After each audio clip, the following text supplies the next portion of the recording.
नमस्कार, शिल्पा होम किचनमध्ये सर्वांचं मनापासून स्वागत. उन्हाळ्यात शरीराला थंडावा देणारं थंडगार फालुदा सरबत, ते सुद्धा मार्केटमध्ये मिळतं तसं अगदी सहज घरच्या घरी कसं बनवायचं ते मी आज तुमच्याबरोबर शेअर करणार आहे. हे फालुदा सरबत अगदी झटपट आणि कमी साहित्यामध्ये तुम्ही घरी बनवू शकता. चला तर मग रेसिपीला सुरुवात करूया. व्हिडिओ आवडली तर व्हिडिओला एक लाईक नक्की करा आणि चॅनल अजून सबस्क्राईब केलं नसेल तर लगेचच चॅनलला सबस्क्राईब करा.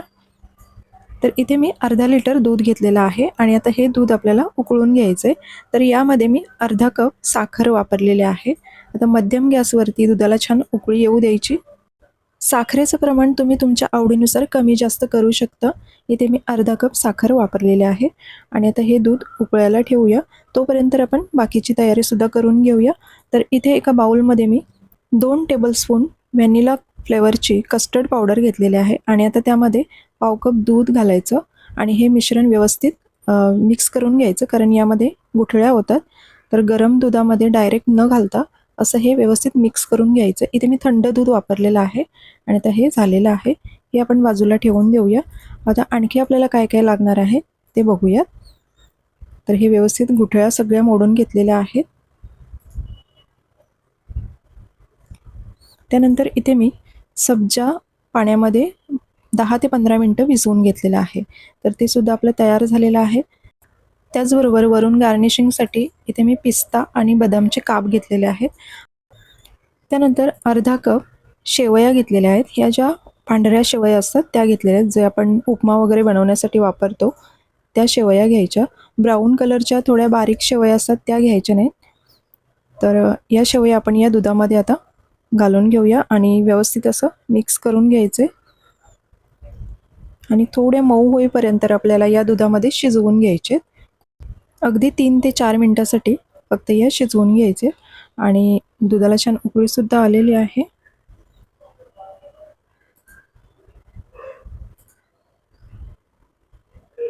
साधारण 3 ते 4 मिनिटं झालेले आहेत. आता आपण चेक करून बघूया शेवया थोड्या मऊ झाल्या आहेत का. तर हे बघू शकता ह्या झालेल्या आहेत.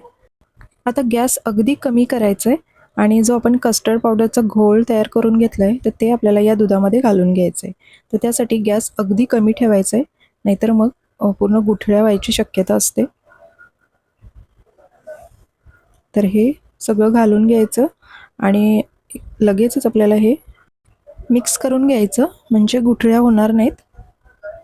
किंवा एखाद्या विस्करने सुद्धा तुम्ही मिक्स करू शकता.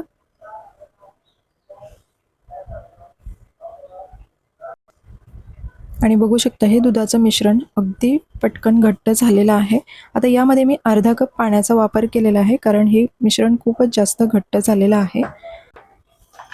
तर दूध किंवा पाणी तुम्ही काही वापरू शकता. तर आता हे व्यवस्थित झालेलं आहे. तर गॅस बंद करायचा आणि हे थंड होऊ द्यायचं. तर छान असं मिक्स करून घेतलेलं आहे. बघू शकता आता यामध्ये अजिबात गुठळ्या राहिलेल्या नाहीत. आणि आता गॅस बंद करून आपण हे रूम टेम्परेचरवरती येऊ द्यायचं. त्यानंतरच आपण मग बाकीची प्रोसेस करणार आहोत. दुसरं म्हणजे तुम्हाला कस्टर्ड पावडर वापरायची नसेल तर याऐवजी 2 टेबलस्पून कॉर्नफ्लोअर आणि ते दुधामध्ये मिक्स करून वापरलं तरी चालेल आणि त्यासोबत थोडंसं व्हॅनिला इसेन्स वापरायचं. आता हे जवळपास मी अर्ध्या तासासाठी नॉर्मल टेम्परेचरवरती येईपर्यंत बाहेरच ठेवलं होतं. तर आता हे व्यवस्थित थंड झालेलं आहे. आता यामध्ये आपण जे सब्जाचे सीड्स भिजवून घेतलेले आहेत तर ते घालून घेऊया. तर जवळपास 4 चमचे मी इथे सब्जाचे सीड्स वापरलेले आहेत.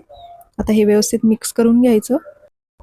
आता हे आपलं व्हॅनिला फ्लेवरचं फालुदा सरबत तयार झालेलं आहे. हे तुम्ही असंच सुद्धा ठेवू शकता किंवा तुम्ही यामध्ये तुम्हाला जे आवडत असेल ते फ्लेवर वापरून तुम्ही फ्लेवरफुल असं हे फालुदा सरबत बनवू शकता.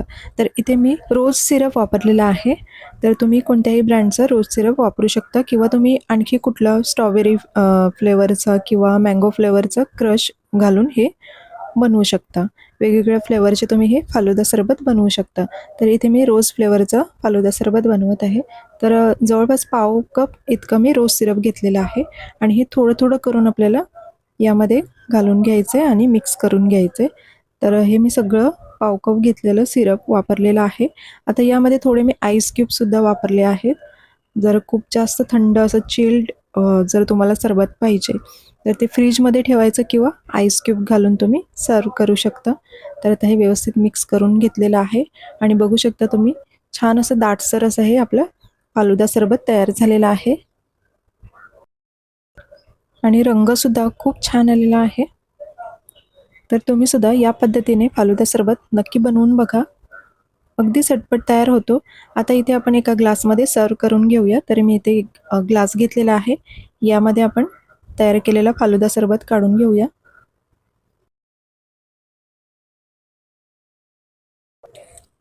पिस्ता आणि बदामचे काप जे आपण करून घेतलेत ते यावरती टाकून घ्यायचे.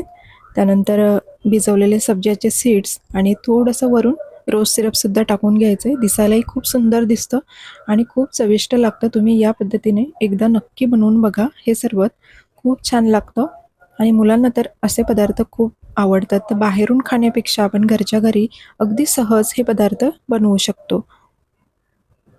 तर आजची रेसिपी तुम्हाला कशी वाटली हे कमेंट्समध्ये नक्की सांगा. व्हिडिओ आवडली तर व्हिडिओला एक लाईक नक्की करा आणि व्हिडिओ शेवटपर्यंत पाहिल्याबद्दल खूप खूप धन्यवाद. पुन्हा भेटू अशाच एका नवीन रेसिपीसोबत. थँक्यू.